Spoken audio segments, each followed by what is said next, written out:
สวัสดีสวัสดีพี่น้องมื้อนี้สาวใหญ่สิเมื่อบ้านเด้อสิเดินทางกลับบ้านแล้วพ่อแม่พี่น้องเดินทางคนเดียวสายเดียว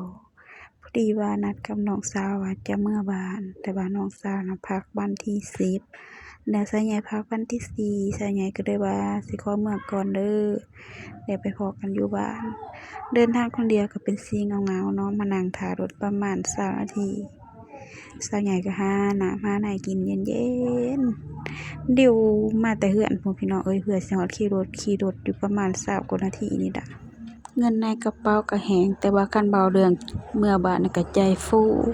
แห้งปานใดก็ยอมคันเว้าเรื่องเมื่อบ้านเดินทางคนเดียวก็เป็นสิ่งเหงาๆอยู่ได้พี่น้องเพราะว่าปกติคันได้กลับบ้านก็ต้องได้เมื่อพร้อมกันกับน้องบ่น้องกับแฟน2คนแต่บัดเดี๋ยวนี้เดินทางคนเดียวพี่น้องเอ้ย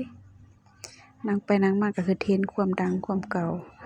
สมัยตะกี้เขาเป็นบ่าวเป็นสาวผู้บ่าวมาส่งอยู่ที่รถได้สิได้ขึ้นรถพุ่นได้ผู้บ่าวจุมื้อบ่แม่นง่ายได้สมัยตะกี้แต่ว่าตอนนี้เฒ่าแล้วพี่น้องเอ้ยบ่ได้สนน้ำหมู่น้ำกองหมู่ก็บ่มีผัวก็ยังบ่ได้มาบ่นซ้ำผัวก็ไปตามผัวเมียก็ไปตามเมียอะโกยชีวิตอีเจ้ยคือเป็นแนวนี้เนาะโดดเดี่ยวเดียวดายเสียเหลือเกิน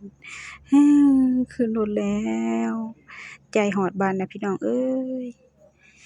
ใจฮอดบ้านแล้วมื้ออื่นพ้อกันเด้ออีแม่อีพ่อเอ้ย